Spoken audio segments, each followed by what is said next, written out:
Right now, you remember things that never happened, not because you're broken, not because something went wrong, but because your brain, the same brain you've trusted your entire life, has been quietly rewriting your past.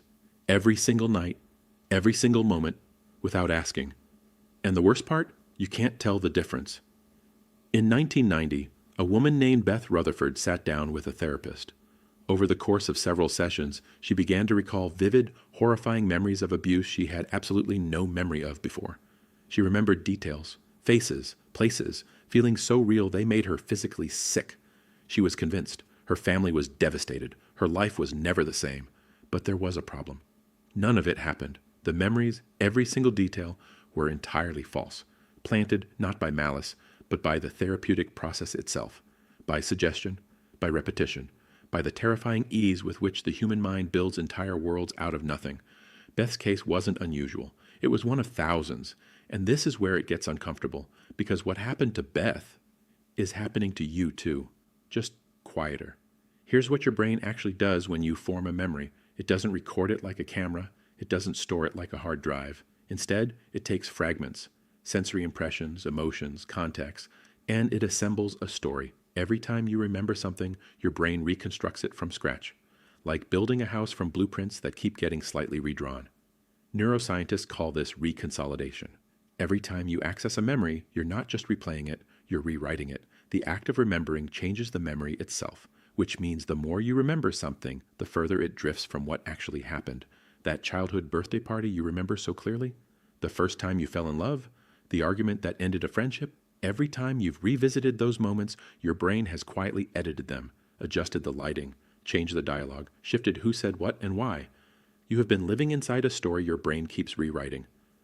In the 1990s, psychologist Elizabeth Loftus ran a now legendary experiment.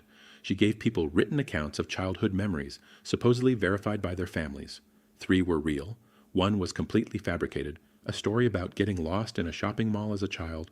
25% of participants didn't just accept the false memory, they elaborated on it, added sensory details, felt the fear again, described the face of the stranger who found them. They remembered something that never happened.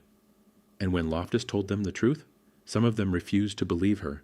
The memory felt too real, too vivid, too theirs. But that wasn't the worst part.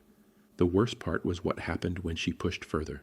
In later studies, researchers were able to implant memories of crimes, of assaulting someone, of committing theft, and participants would not only believe them, but would describe them with the confidence of lived experience. Let that settle.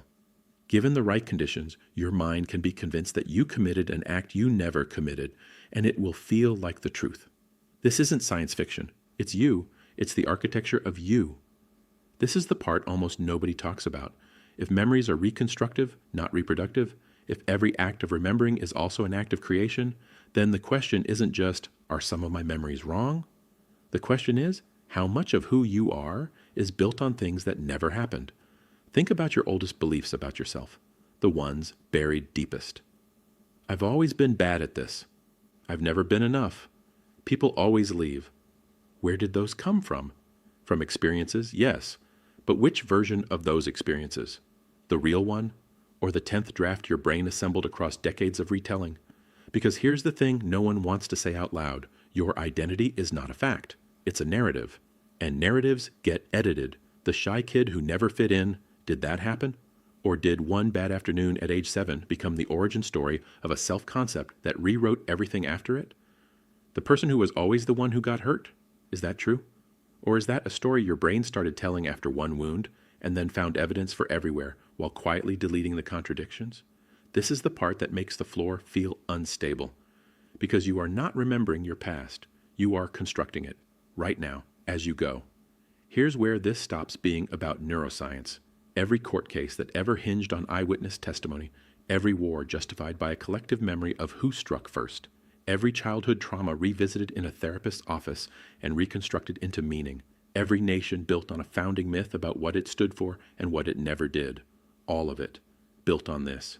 The human mind doesn't remember the past, it maintains it, like a gardener who decides what to prune, what to let grow, what deserves to stay in the light. And we do this not out of deception, but out of survival, because a perfectly accurate memory might be unbearable, because a life lived as raw footage, unedited, unnarrated, unresolved, would be chaos. The brain doesn't give you history. It gives you a story you can live with.